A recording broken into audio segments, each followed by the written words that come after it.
Bueno, bendiciones, mis hermanos. Un gozo realmente poder estar con ustedes, poder compartir la palabra de Dios en este tiempo.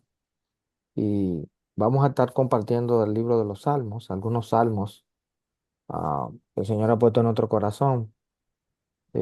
Y quisiera empezar con una pregunta. ¿Por qué los salmos son tan amados y se encuentran entre las porciones preferidas de los creyentes en las Sagradas Escrituras? Una de las explicaciones es que prácticamente hay un salmo para cada estado de ánimo en el que nosotros nos encontremos. El libro de los Salmos es el libro más largo de la Biblia y además contiene el capítulo más largo de la Biblia, que es el 119, y también el capítulo más corto de la Biblia, que es el 117. El significado de la palabra salmo es libro de alabanza o canciones de alabanza. Hay 150 salmos. Cada salmo termina con una doxología y el salmo 150 completo es una doxología. La palabra doxología lo que significa es una expresión de alabanza. Y hay muchos autores de los salmos, por ejemplo, Salomón escribió el Salmo 72 y el Salmo 127. Emán escribió el 88, Etán el 89, Moisés el 90. Asaf y los hijos de Coré escribieron varios salmos. David fue el mayor escritor de los salmos, escribió alrededor, se piensa que casi la mitad de los salmos los escribió David, y que están divididos en 5 libros, del capítulo 1 al 41 es el libro uno, y muchos entienden que cuando se escribieron los salmos solamente existían correctamente los primeros 5 libros de la Biblia, y que por eso se dividieron los salmos en 5 libros, atendiendo a los primeros 5 libros de la Biblia. Es decir, del Salmo 1 al 41 tiene que ver con Génesis, del Salmo 42 al 72 tiene que ver con Éxodo, de los Salmos 73 al 89 con Levítico, del 90 al 106 con Números, y del 107 al 150 con Deuteronomio. Hay diferentes tipos de salmos, hay salmos de alabanza, hay salmos de acción de gracias, hay salmos de lamento, hay salmos de penitencia, es decir, de perdón, pidiendo perdón, por ejemplo, el Salmo 51, donde David pide perdón por el pecado que había cometido.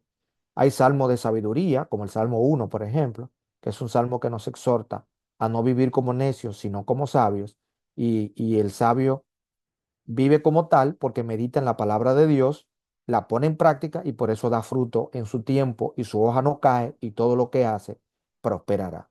También hay salmos de confianza como el 62. Hay salmos que presentan a Cristo como rey, como los salmos 93 hasta el 100. Hay salmos mesiánicos que presentan a Cristo como el Mesías, como el Salmo 110, como el Salmo 40.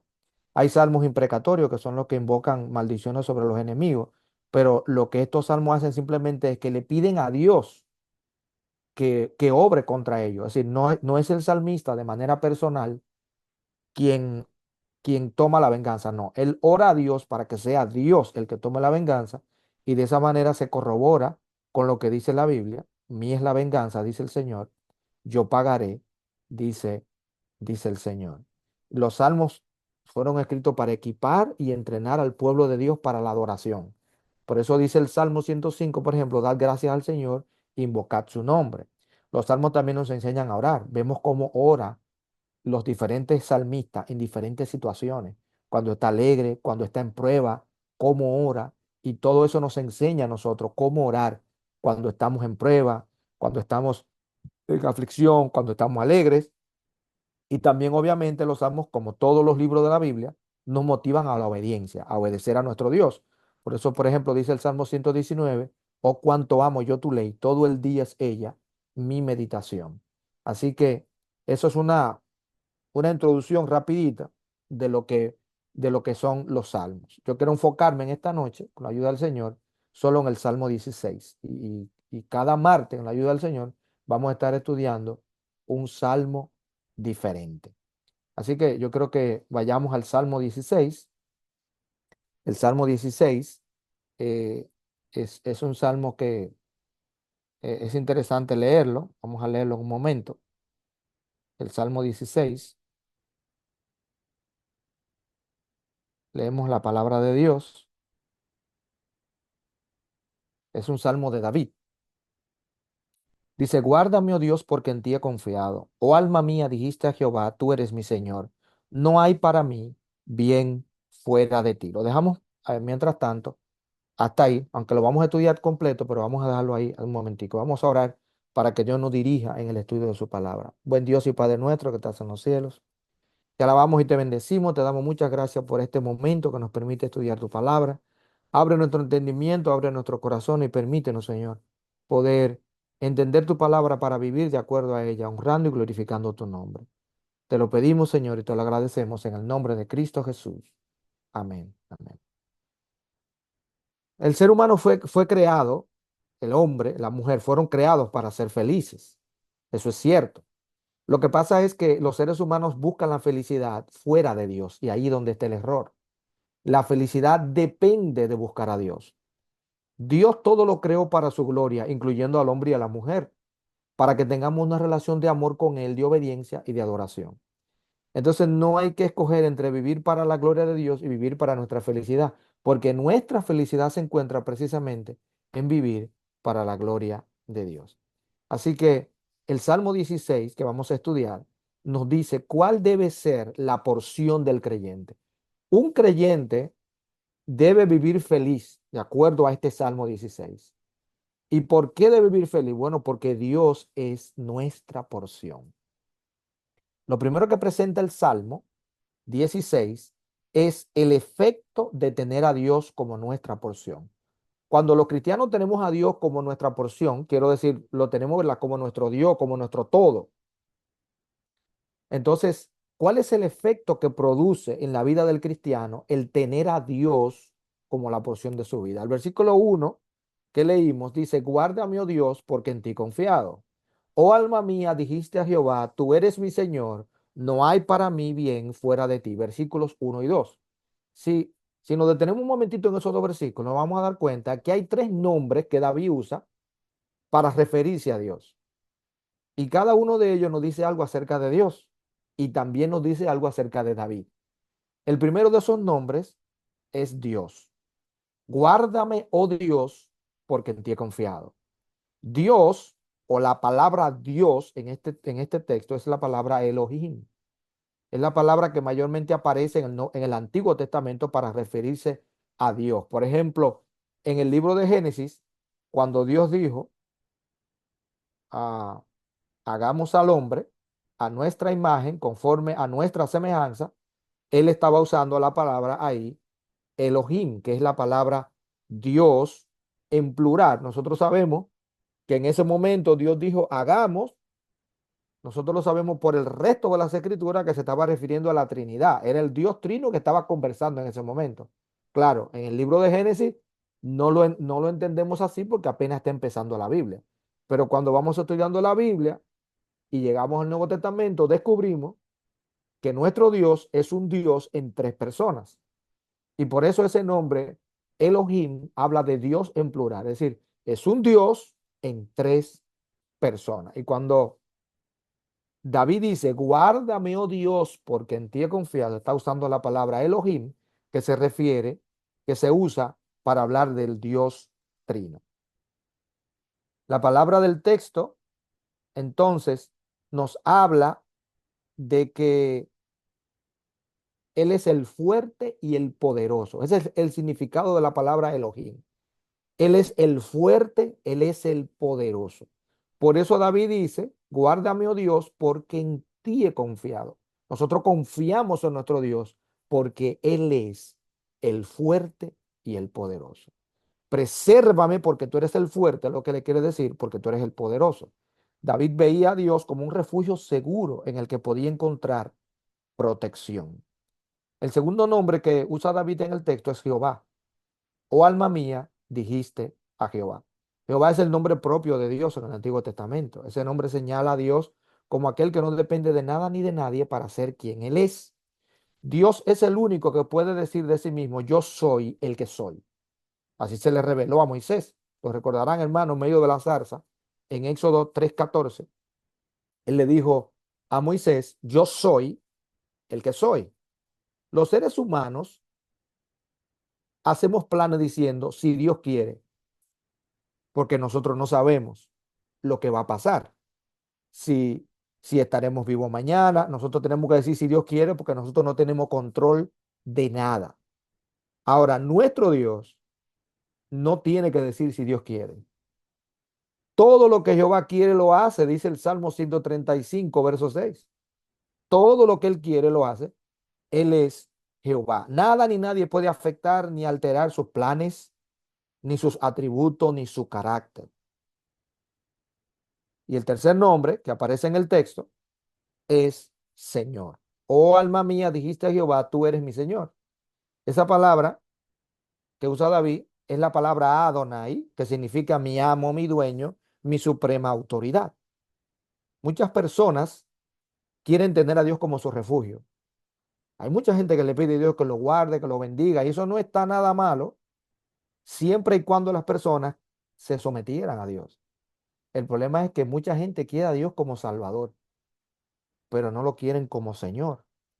Y la verdad es que si el Señor no es nuestro Señor, no vamos a recibir las bendiciones ni la protección que nosotros anhelamos de Él. Porque mucha gente trata a Dios como si fuera un genio de una lámpara para que me ayude cuando tengo problemas, pero no quieren vivir para honrar y glorificar a nuestro Dios. Dice el Salmo 31:23, ama a Jehová, amad a Jehová, todos vosotros sus santos, a los fieles guarda Jehová. Mire qué texto más interesante.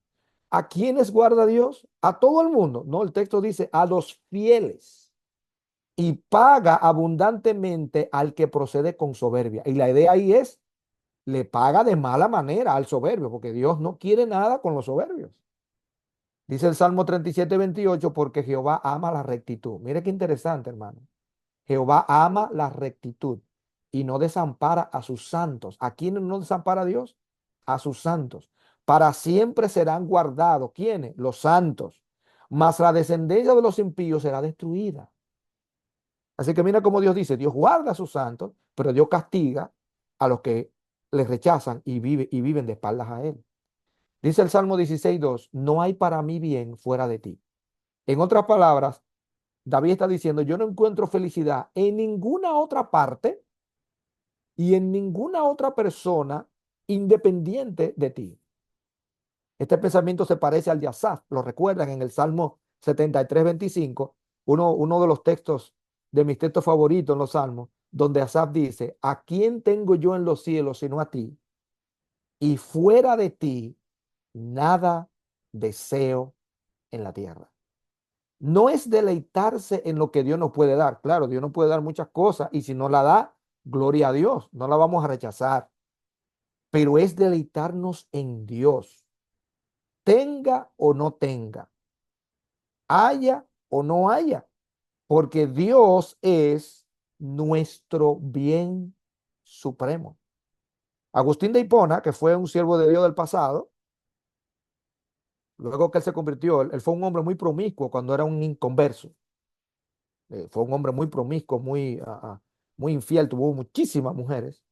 Sin embargo, luego que él se convierte y, y se dedica al Señor, él llega a ser el obispo o el pastor de la ciudad de Hipona. Por eso se llamaba Agustín de Hipona, porque esa era la ciudad donde él vivía. Él escribió muchos libros luego de ser creyente. Y en uno de sus pensamientos él dijo, nos hiciste Señor para ti, y nuestra alma tendrá descanso cuando lo encuentre en ti. Es decir, no hay otro lugar, hermanos. No hay otro lugar donde nosotros vamos a encontrar completa satisfacción fuera de Dios. Lo repito, si Dios nos da bendiciones, gloria a Dios, no la vamos a rechazar. Pero si Dios no nos da bendiciones, vamos a seguir amando a Dios y vamos a seguir teniendo a Dios como el todo de nuestra vida. Lo segundo que presenta el salmista David es las relaciones del que tiene a Dios como su porción. Obviamente, si Dios es nuestro supremo bien, eso tiene que afectar con quién, con qué tipo de personas nos vamos a relacionar. Todos los bienes de este mundo son buenos cuando los disfrutamos en comunión con Dios. Y eso afecta a nuestras relaciones personales. Por eso dice el verso 3, seguimos leyendo, verso 3 del Salmo 16, para los santos que están en la tierra y para los íntegros es toda mi complacencia. David sabía que los creyentes eran el objeto especial del amor de Dios.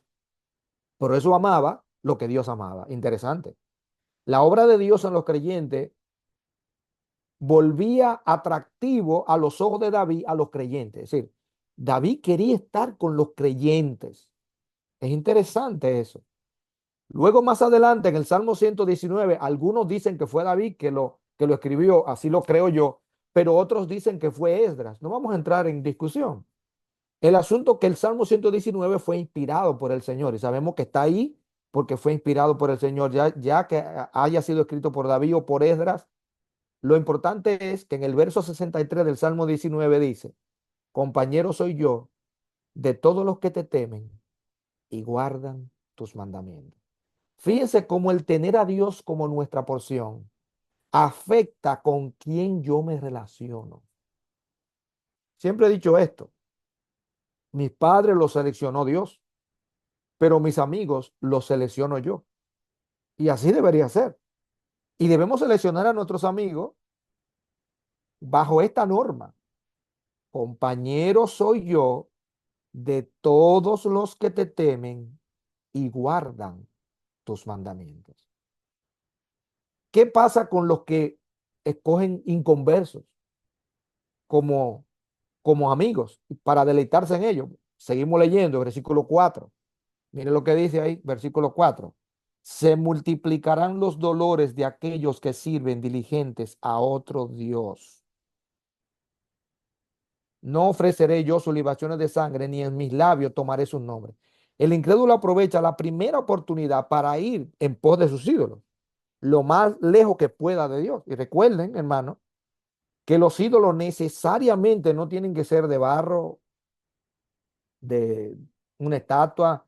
No, no, los ídolos es toda cosa o persona que ocupe el lugar de Dios. Cualquier cosa puede convertirse en un ídolo. Y el texto dice que los que sirven a otro Dios, sea cual sea, dice que sus dolores se le multiplicarán, dice el texto. Así que en este texto dice, no ofreceré yo sus libaciones de sangre. David está diciendo, yo no voy a participar en actos idolátricos de los paganos que sacrificaban animales y parece ser que mezclaban la sangre de los animales con vino y luego se la bebían. Esas eran las libaciones de sangre.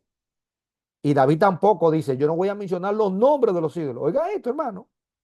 No solamente es que no voy a adorar otro Dios que no sea mi Dios, sino que ni siquiera voy a mencionar los nombres de los ídolos, dice.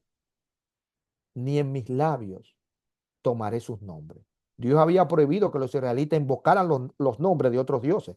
Por ejemplo, en Éxodo 23:13 dice, y el nombre de otros dioses no mentaréis, ni se oirá de vuestra boca. Parece ser que la mera mención de los nombres de estos dioses podía generar una peligrosa familiaridad que los llevara a abandonar al Dios vivo y verdadero. La tendencia a la idolatría es una realidad en el corazón de toda persona, porque la esencia del pecado es desviarnos de Dios para buscar en otra cosa confianza, deleite y obediencia. Recuerden cómo Satanás engañó a Eva diciéndole, no, si coman de ese árbol, porque cuando ustedes coman de ese árbol seréis como Dios. Y todo parecería indicar, bueno, pues quizás no era algo tan malo, seréis como Dios. No, no, es que la intención de Satanás era llevar a Adán y a Eva a la idolatría. Ellos querían que ellos se adoraran a sí mismos. Y eso es lo que hace el hombre en el día de hoy. ¿Qué es lo que vemos? El hombre en el día de hoy no quiere adorar a Dios, él quiere adorarse a sí mismo. Y el texto es claro. Los dolores del que sirve a otro Dios, no importa que sea el mismo, sus dolores se multiplicarán.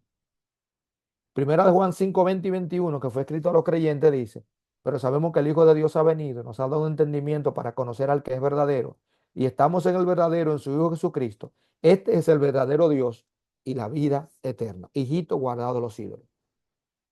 Hermano, es interesante cómo se le escribe a creyentes diciéndole guardado de los ídolos.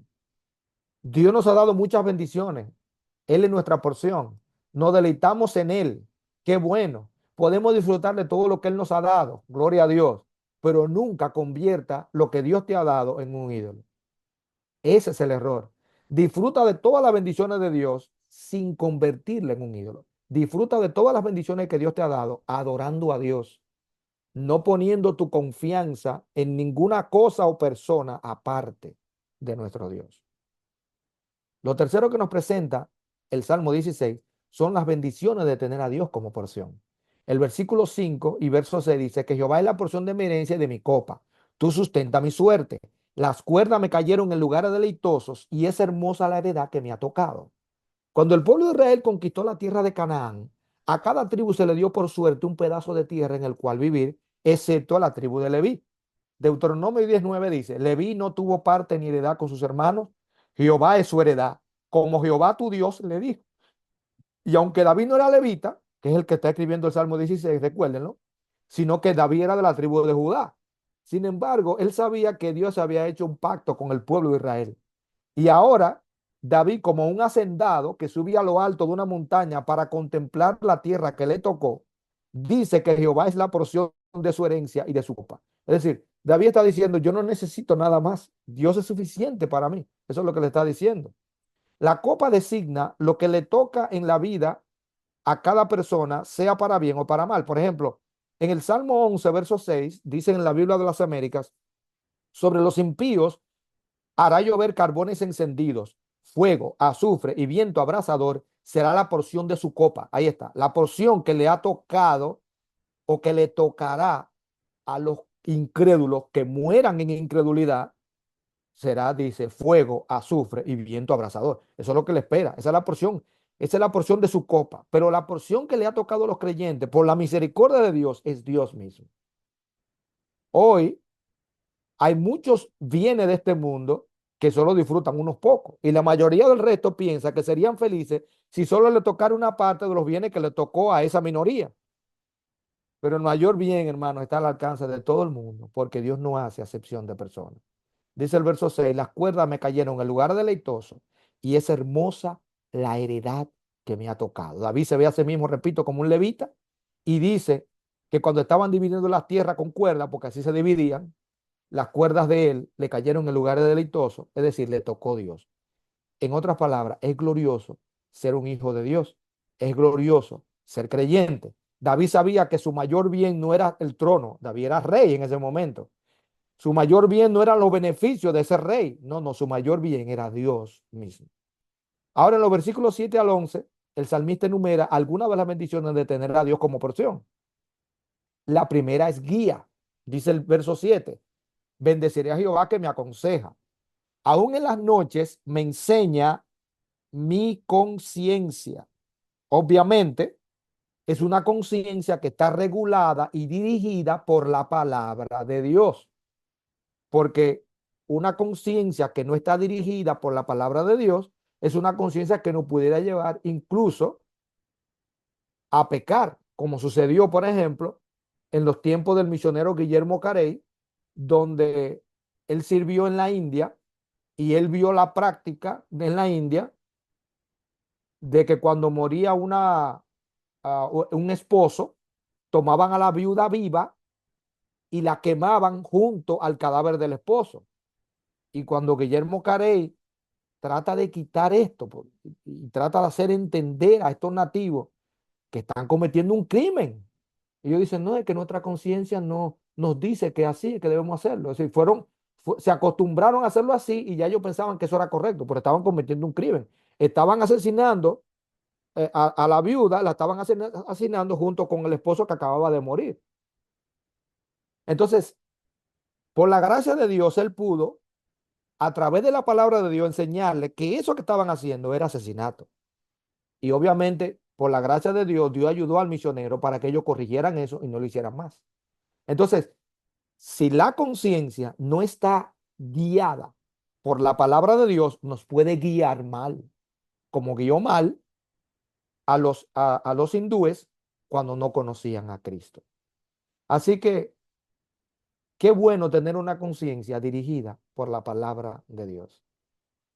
El consejo de Dios, la palabra de Dios, en el caso nuestro, llevó a David a conocer a Dios y ese consejo no terminó cuando David se convirtió, sino que a lo largo de su vida y a lo largo de nuestras vidas, Dios continúa guiando nuestros pasos a través de su palabra y de la obra de su espíritu con su palabra en nuestras conciencias. Por eso dice el Salmo 119:24, tus testimonios son mis delicias y mis consejeros. Qué interesante. Y los testimonios ahí se refieren a la palabra de Dios. Él se deleitaba en la palabra de Dios y la palabra de Dios se convierte en su consejero. Mis hermanos, cuando nosotros dejamos que la palabra de Dios nos guíe, siempre nos va a ir bien. El problema es cuando nosotros tratamos de guiarnos por nosotros mismos. Imagínense, hermano, ¿qué ustedes pensarían de un hermano que le están dando ray en un vehículo y él quiere quitarle el guía al chofer? Lo mínimo que va a pasar es que van a tener un accidente. Pues, si él empieza a forcejear con el chofer, porque no, porque manejo yo, no maneja tú, manejo yo, lo mínimo que van a tener es un accidente. Bueno, hermano, pues eso mismo pasa cuando nosotros queremos tener el guía, quitarle el guía de la mano a nuestro Dios. En lugar de dejar que Él nos guíe por su palabra, nosotros queremos decir, no, porque yo creo que por aquí, no por allí. Y entonces lo único que vamos a lograr es una catástrofe al quererle quitar a Dios la guía. Si Él es nuestra porción, dejémonos guiar por Él. Y siendo guiado por Él, siempre nos va a ir bien. Recuerden lo que Dios le dijo a Josué.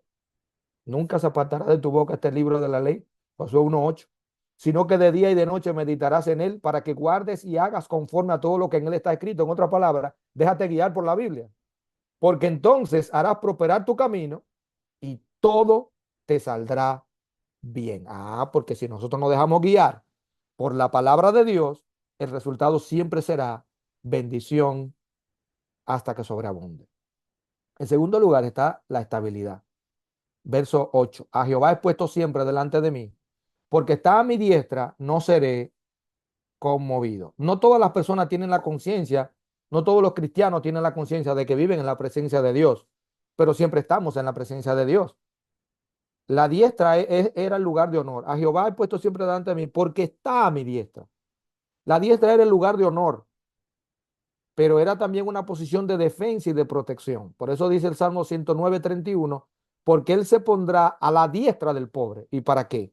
Para librar su alma de los que le juzgan. Así que cuando Dios se pone a la diestra de alguien, es para protegerlo. Dice el Salmo 121:5, Jehová es tu guardador, Jehová es tu sombra a tu mano derecha. La vida está llena de dificultades, hermano, pero el creyente tiene la certeza del amor y del cuidado de Dios. Qué bueno. Gloria al Señor por eso. Él está a nuestra diestra. Ahora, hermanos, tenemos que vivir consciente de que Él está a nuestro lado todo el tiempo, porque eso nos va a dar estabilidad. No importa lo que pase, no importa lo que venga, siempre recordar, Jehová está a mi diestra, guardándome y protegiéndome en todo tiempo. Dice el verso 9, se alegró por tanto mi corazón y se gozó mi alma, mi carne también reposará confiadamente. Claro, es lo que le da estabilidad, saber que Dios está con nosotros. Y sabemos por el Nuevo Testamento que Cristo dijo, he aquí, yo estoy con vosotros todos los días hasta el fin del mundo. En los momentos de prueba, hermano, solemos olvidar que Dios está con nosotros.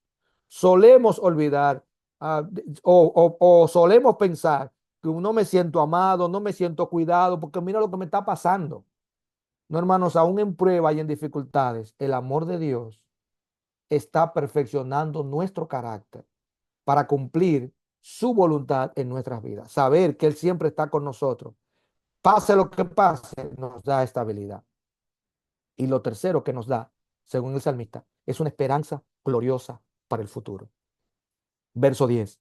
Porque no dejarás mi alma en el Seol, ni permitirás que tu santo vea corrupción. Nosotros sabemos, hermanos, que ese versículo no se cumplió en David. El alma de David vio corrupción porque hasta el día de hoy está en la tumba. Así que ese texto no se pudo haber cumplido en David. Nosotros sabemos que ese texto se cumplió en nuestro Señor Jesucristo. Y es interesante que Pedro citó ese mismo texto. Ese texto del Salmo 16:10 lo citó en su primera predicación en el libro de los Hechos. En Hechos 2:29 al 32 dice Pedro, varones hermanos, se os puede decir libremente del patriarca David que murió y fue sepultado, y su sepulcro está con nosotros hasta el día de hoy. pero siendo profeta y sabiendo que con juramento Dios le había jurado que de su descendencia en cuanto a la carne levantaría al Cristo para que se sentase en su trono, viéndolo antes, habló de la resurrección de Cristo. Es decir, David habló de la resurrección de Cristo sin entenderlo a cabalidad. Miren qué gloriosa es la palabra de Dios. Que su alma, dice Pedro, no fue dejada en el Hades, ni su carne vio corrupción.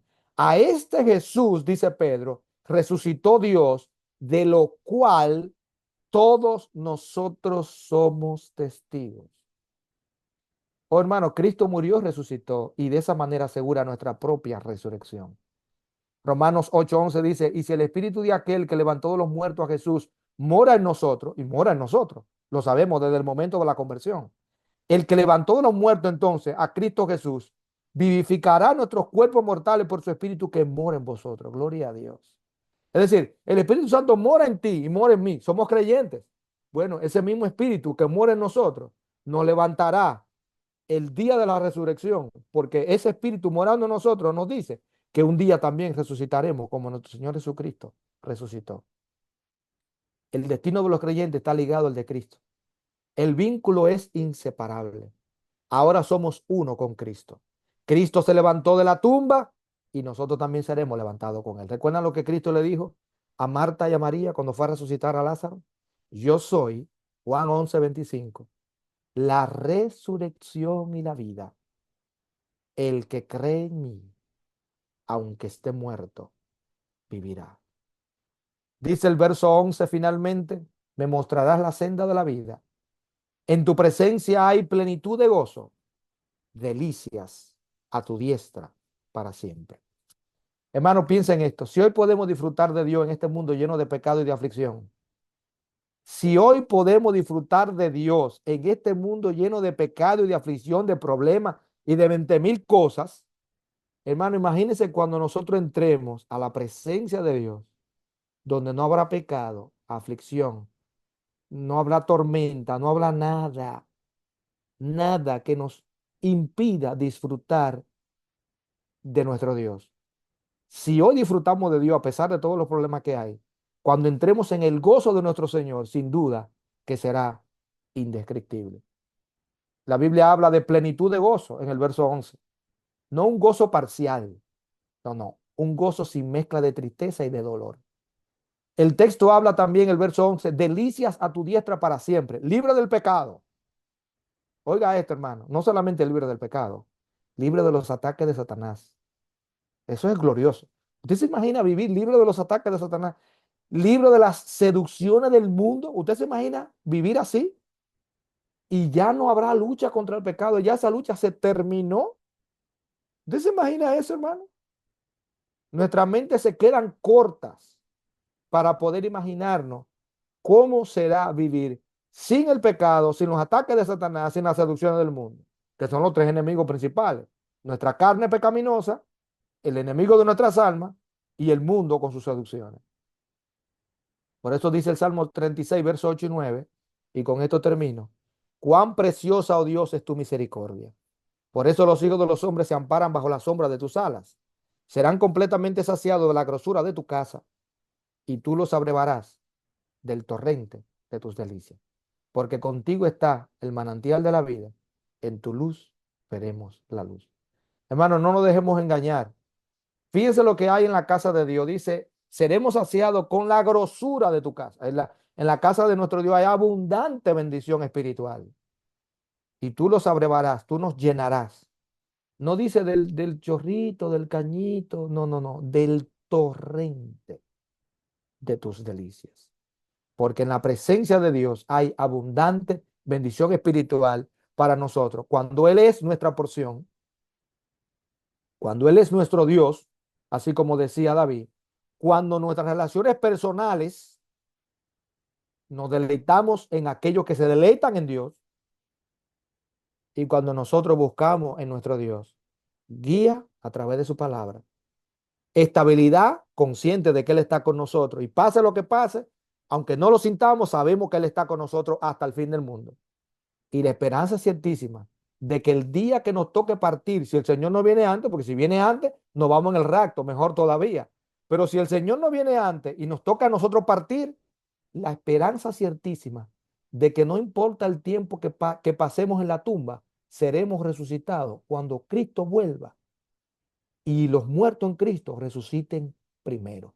Porque su espíritu que mora en nosotros, como leímos en Romanos 8:11, nos garantiza de que seremos levantados cuando Cristo venga por segunda vez.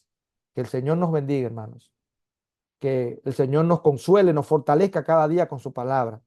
Y Dios mediante, en la próxima semana seguiremos estudiando otros salmos. No se lo voy a decir cuál es para que sea de sorpresa y así estemos aquí de nuevo. Así que, hermano, un gozo verles siempre. Un abrazo a todos. Que Dios les bendiga. No sé si quieren...